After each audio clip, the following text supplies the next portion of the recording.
And without a further ado, we're just going to bring Mr. MJ on the line with us. Good morning, Mr. Harris. Good morning. How are you today, Attorney Fenton? I'm good. I'm fired up. Because guess what? You listen, you were not talking about business right there. You were talking about something bigger than business. You were talking about life. Yeah. And that's the beauty of it. And that's why I wanted to have you on this morning. And I also thought that this would be the perfect way to start the show, playing that clip, because we start every morning with a morning motivation. And when I hear that right there, I was like, that sums up everything. It's like a microcosm of life. So welcome to the show. Thank you so much. It really is an honor and a pleasure to be on with you all this morning. Yep, likewise. So I'd like for you to, you were talking about value and about chasing. And of course, like, when I had the producer reach out to you and he said, oh, what are you going to talk about? And I was just like, stuff, video, everything, right? It's really life. So whether it's business, whether it's your personal relationships, whether it's your finances, it's a mindset that one has to take. And I think the foundation of that is understanding your value. So I'll start out like, who told you that you were valuable like that? Like, who told you could be great like you are? Well, I think a number of things taught me my value and taught me what my potential was. But I'll tell you what taught me above all was really the pain that I had gone through. I think that we like to run from pain. We like to hide from pain. We like to avoid pain. But I think that pain can be a very powerful teacher. And, for me, I went through a lot of really challenging things in my life, like a lot of people. And for me, every challenge that I went through, I had to ask myself, am I going to allow this to make me bitter or make me better?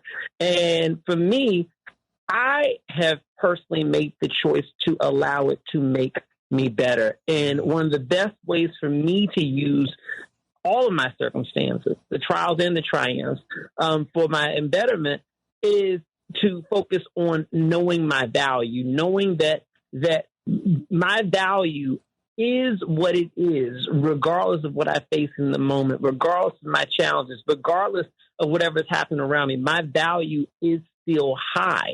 And by knowing that helps guide me in making whatever choices I need to make in order to turn my circumstances into something positive. Yeah, absolutely. I think what you described is something I talk about oftentimes. And I was like, everybody's going to fail, right? And everybody's going to fall. But like, you can fail forward.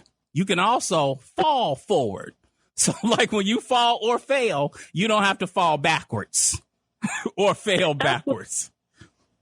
It's really about what you choose to do with it. I was having a conversation with my nephew. I have a teenage nephew that I raised. Yeah. And I was having a conversation with him the other day. I don't remember where it rooted from, but we were talking about the whole idea of failure. And I was saying, to me, I think that failure is such a vital part of growing in every direction, because failure teaches you just who you truly are. In a lot of ways, failure teaches you about your resilience. Failure teaches you so much. I said, so don't resist failure. It's not about the failure. It's about the choices that you make as a result of that failure. Yeah. Which leads to a much larger conversation. I don't know if we have time because we have about 1 more minute left in this segment. So let me do this. Let me introduce you to the people who may not know you. Then we're going to go to break.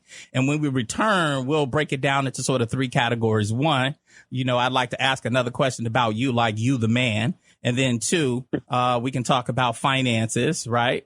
And then 3, we can talk about relationships. But on the line with us is Mr. Malcolm MJ Harris, internationally known, recognized media personality and global entrepreneur who has been featured by Oprah, USA Today, and Black Enterprise. MJ, I messed up. I got to start the interview all over again. You know why? You know what I messed up on? Get in here,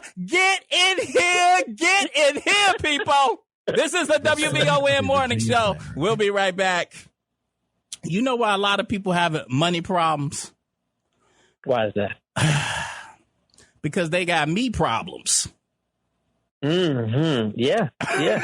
You know what I mean? I was like, go ahead. There's a between your bank account and your sense of self-value. Typically, what I've seen through my career in financial services is that people who have a higher sense of self-value and self-esteem tend to make better financial choices. It doesn't mean they make more income, right? But it does mean that you typically can see your self-esteem within how you spend. Right, right. You know, MJ, and I wanted to leave money till later, but here we go.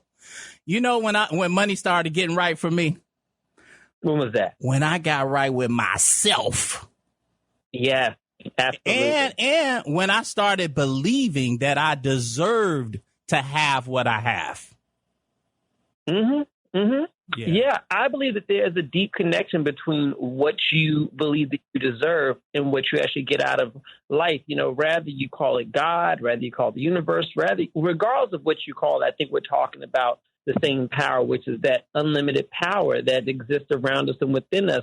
And I think that power is more unleashed in us at the level of our sense of deserving, you know, because the opportunities are there.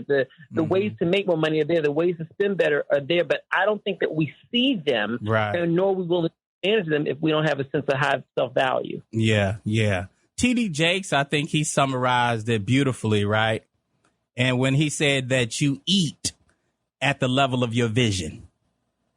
Mm-hmm. Yeah, that's a powerful story. Yeah, he was like, giraffes, they eat they eat at the top of the tree. You follow? They get the green leaves, on the tree. And then pigeons, they eat from the ground. Eagles, they can catch that food up in the sky. So like you eat at the level of your vision. Let me backtrack. One of the things that I like about you, and I saw your video, right? And it struck me immediately. Again, I think that's also a microcosm of life, right? Like life will tell you like what it is, who they are, right? You just got to believe it and be in tune, have a sensory sensitivity, right? Personal awareness. Mm-hmm. So like immediately I was struck by you when I saw your first video. And then, of course, I went down the rabbit hole, right? And there are a lot of things that we can say about you, right? And people talk about your success in business, which we will talk about more, how you do it, how you balance it all, how you run multiple organizations, how the fact that you talk about relationships and the significance of that, how you took on the role as a parent or however you may define it with your nephew, right? And how you take your health so serious. And to me, those are all one damn thing. Right. But we'll break it down for folk. But your authenticity is what really jumps out. So I sort of asked that question in the beginning, but let's talk about authenticity and its role in your success in all those areas. Yeah. For me, I made a choice pretty early on in my career that I was not going to go down any path if I could not approach it being my full self, because I believe that who I am was perfectly made by my creator. It doesn't matter what one individual likes or doesn't like about me. What matters most is me liking myself, because I believe that who I am is the embodiment of who God wants me to be. And so in making that choice, I made the choice that I was going to just be whatever the full version of myself was at that point in time. Mm-hmm. And for me, making my living as a very public person, I mean, the videos reach something like 15 to 20 million people a month because of our relationship with Facebook Watch, and they broadcast the videos broadly. Mm-hmm. And because of that level of visibility, I said, I'm not going to survive this path of being in front of people if I'm being something other than who I am, because it is very challenging being a public person, not being your full self, feel like you have to hide anything. And so in doing that, I made the choice to do it. And my life has just rewarded me so great. And I use it as a lesson for other people to say, when you're your fullest version of yourself, whatever that may be, it is like literally the keys that unlock the blessings, the good fortune, or every good thing that life has for you. We say, I want to live my full potential. I want to be the best version of myself. But how can you access that life if you're not willing to be who you are? You cannot access the riches that are there for you, literally or figuratively, if you're trying to be something other than who you are. And so for me, I am a walking example of not to say, be like me, speak like me, dress like me, act like me. I'm an example of what is possible for your life if you're willing to be your full self. MJ, though, how did you pull back those layers? Because that's work. It wasn't easy. It wasn't easy. No, it was, it was hard. It's a risk, you know, because the reality is in being your full self in whatever respect, you will be faced with some backlash from somebody. Right. First and foremost, it's going to come from the people who are closest to you who say, listen, the person that I agreed to be in relationship with, you know, the son, the daughter, the husband, the wife, the friend, the cousin that I agreed to be in this relationship with, you're not that version of that person. You dressing different. You talking different. You going after different or even bigger goals right now. And they resisted. And they resisted by with the little comments. They resisted by questioning your change. They resisted in their own ways, but they will resist. And here's the key to that. You have to expect the resistance, because when you can expect that there will be people who resist your authenticity, then it's less jarring when you face it. The other thing you have to keep in mind is that there are 7 billion people on the face of the earth. So your goal is not to get everyone to like you. My logic is if only 1% of the world liked who you are in your fullest, most authentic form, that's still 70 million people. Imagine if you could make $1 off of 70 million people. Imagine making $100 off of 70 million people. Right. The reality is you don't need everybody in your corner to live a full, abundant life. MJ, you just need, I think, just 1%.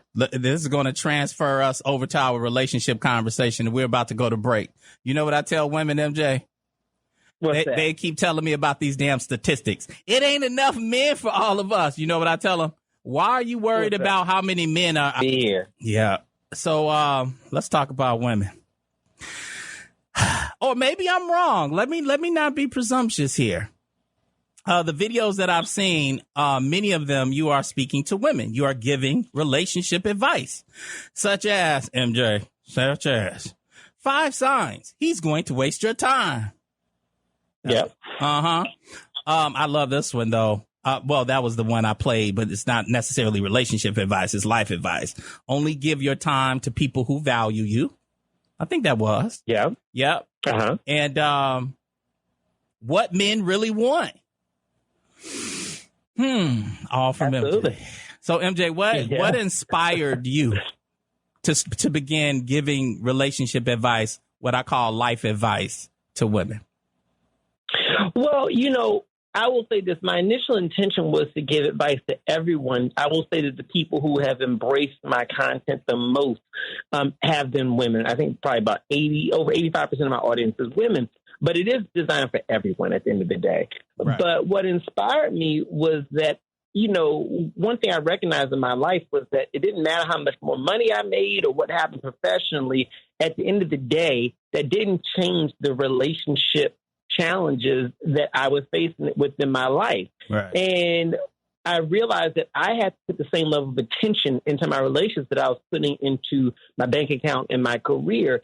And so in doing that, as I learned more lessons about how to better value myself in relationships, how to conduct myself differently in relationships, how to hold people accountable better in relationships, as I learned more about relationships, what I decided to do is to share those lessons with my audience, because I feel like that's what a teacher is supposed to do. You're supposed to share things once you've learned them. And so that's really been what's happened. My audience is experiencing the lessons that I've learned. Yeah, it's a few things, and I don't want to go off the path. I want to stay on the relationship piece, but you said something very powerful, right? And I think this is why I vibe with you, right?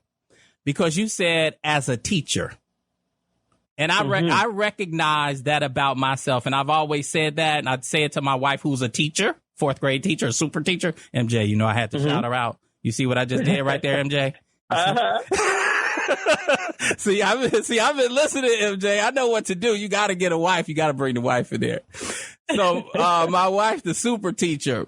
But in my business, my profession as an attorney, my profession, quote unquote, as a radio show host, my profession as, you know, my quasi profession as I give relationship advice as well and such. But at the core of it, MJ, what I am is just a teacher. That's at the core of it. Right. And operating authenticity. But you also said in terms of relationships, you said money did not change your relationship challenges. Now, there was a video out. There's still a video out. This brother named Kevin. And he essentially told this sister, he said, and I just posted this as well. He was like, money, degrees, you know, your 6 figures doesn't necessarily qualify you for perhaps everything that you're asking for. So I don't want to go straight there, but I want to sit more into what you were saying, which is you said money didn't change it. So tell me the intersection of money and relationships, and then just tell me about relationships. Like, what does change it if money doesn't? Well, I feel like money just makes you more of who you already are. So, often within our relationships, what's guiding our experiences within it is how we view and value ourselves, unresolved past trauma, or the presence there of any of that kind of stuff. And so to me, all money does is money gives you the opportunity to be more of who you already are. For me, for example, I, was someone who started out life with a pretty low self-esteem, was a people pleaser, often a doormat. And so when I first got money, all that just gave me a tool to be even more of that. I became the human ATM to my family and friends. Right. I used my money as a way just to further really just dig deeper holes of my own insecurity. Right. And so what changed me was I remember I was sitting in Los Angeles. I just moved to LA and I was becoming much more well-known. And I'm realizing, I was like, I'm making more money. I'm getting more recognition, all these things that I thought I wanted. And I am even more sad than I was before. My relationships were horrible. Right. And so what I decided to do for myself was I got into therapy in order to work through the unresolved stuff from childhood and so on that to me was guiding my experience in relationships. And that was really, really, really helpful for me. And it also made me enjoy my money better. It's so amazing how much you can enjoy your success once you get all of your trauma out the way. Yeah. Okay, we're back. Welcome back. This is the WVOA Morning Show. I am Attorney Ernest B. Fenton. On the line with us is Mr. Malcolm M.J. Harris, Chairman and Chief Executive of M.J. Harris Global Enterprises. So on the other side of the break, you were sharing that it was 85% of women that sort of, took to your messaging. What have you learned? What have you learned about the state of relationships, women in particular, from all of your exchanges and sharing? Well, I will say this, and I say this to my nephew all the time. I say, I don't believe that there really is as vast a difference between men and women as popular culture would like us to believe. I think that at the end of the day, we have the same desires. We have the desire to be in relationships that validate us. We desire to feel personally validated within. We desire to be within healthy relations with ourselves and with other people. I think the reason why we often see a lot more women come to self-improvement content than we may see men come to it. It's just because within Western society, I think that women are given more permission, so to speak, to seek out that content and embrace that content. But I think at the end of the day, we all want the same things. We all feel the same things. We may use different language to refer to it. So I think that if we can keep that in mind, then it allows us to have much better relationships with one another, romantically and otherwise, because we'll understand that man who you're trying to, who you're trying to get through to, or that woman that you're trying to understand, that she's no different than you, and the same needs that you have are the same needs that she has, and vice versa. Yeah. I think as Black men, unfortunately, and I'll speak specifically to Black men and just my assessment or interpretation, right? And just because I believe it's true doesn't mean it's true. I'm just saying I believe it. Right. Right. I think it's an insecurity that we have as men. And I mean, we can go into the origin of that insecurity, like the impetus, if you will, of that insecurity. But it's a deep insecurity. Like, what it takes, MJ, to be like, oh, I love MJ videos. It's so funny. I think about that because I'm like, it's so funny. I think about it because I say to myself that there are a lot of men out there, a lot of straight men out there who like my videos, right? Who will write me and say, brother, I love your videos and so on. But I think that the act of courage it takes to say that out loud, because I mean, my videos are a hoot and a half. There's a whole lot that goes on with them. But I appreciate it. I definitely appreciate it. Let me tell you, MJ, let me tell you right now, straight up. I love your videos. I even posted your video on, are you dating a gay man? Do you know what it took for me to post that video, MJ? I appreciate it I appreciate it so much. At the end of the day, I always say my content is for everybody. Right. I'm just here to create content that helps people live their best life and make them laugh a whole lot along the way. Yeah. Let's do this because I know people are going to get at me if I don't, right? And because I do money too, right?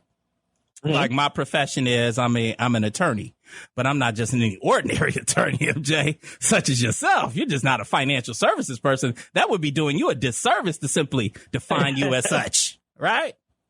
Yeah. I'm a consumer advocate, right? I'm all about helping people improve their lives, right? And I was like, I can't help you solve your bankruptcy problem, black folk, until you solve that personal issue of understanding that you deserve to have money, black folk. Right? Yep. So let's talk about, and I'm going to ask you the big question and let you ride it out. Like, let's talk about money and awareness and self-efficacy and self-actualization and value and relationships. Let me define it as such. I'll use men again. I tell brothers, brothers are real clear on the value of money, right? You ask brothers about money. Oh, yeah, I got to get my bread. Oh, yeah, I'm paid. Oh, yeah, I make 6 figures. They're real clear. But many men, ergo, look at the divorce rate, ergo, look at how few women are being married, what the marriage rate is, if you will, or partnership rate even in the black community. And I don't know if we see value in partnership. You can call it marriage. But in partnership and in marriage. And this is what I say. I'm like, don't you know that your money get right? The best way to get your money right is to get in partnership. Well, and we call them DINKs, dual income households. And there definitely is tremendous benefit that comes from being in a relationship. But I've also seen the flip side, too. I've seen people become financially devastated because of love, because they find somebody and one finds a man or vice versa. They love this person. The next thing you know, you're co-signing on stuff. The next thing you know, you're slowing down your professional ambitions because you want to spend more time with them. Yeah. I think at the core, what it comes down to it is this. Your financial health is directly tied to your sense of intention around being financially healthy, you making the right choices.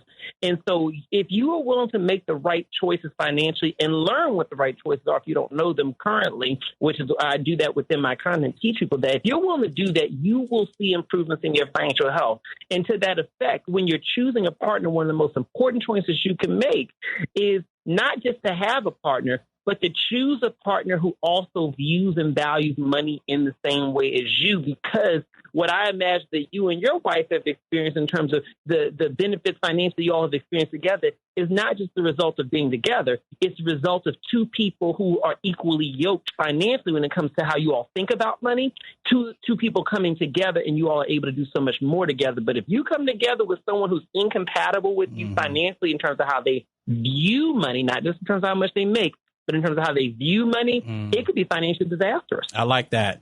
It's not how much you make, it's how you view it. How much do you view your money as opposed to, or in conjunction with how much money you make? That swings us right back around to the question I asked on the other side of the break about being, and you just said it, being equally yoked. Let's talk about the equally yoked, and you can use it as context if you will or not. The video with the brother Kevin, and I think my interpretation is that he was trying to say to the young lady, in part, is that we don't get everything that we want. Oftentimes we get, even in relationships, sort of what we quote unquote qualify for. What we've established ourselves as is what we attract and have in our relationships. Yes. I will say this in the spirit of transparency, I only saw the first part of the video with the gentleman. I had 3 people who had actually sent me the video, but I didn't watch it in its full entirety. I was cooking at the time. But what I will say is this, is that I believe that what you get out of your relationships is based on what you believe that you deserve. Look around you. Look at your past relationships. They are a direct reflection of what you believe you deserved at that time. If you didn't believe you deserved that, then you wouldn't tolerate it. And so in believing that, I believe that independent of how much money you have or don't have, you are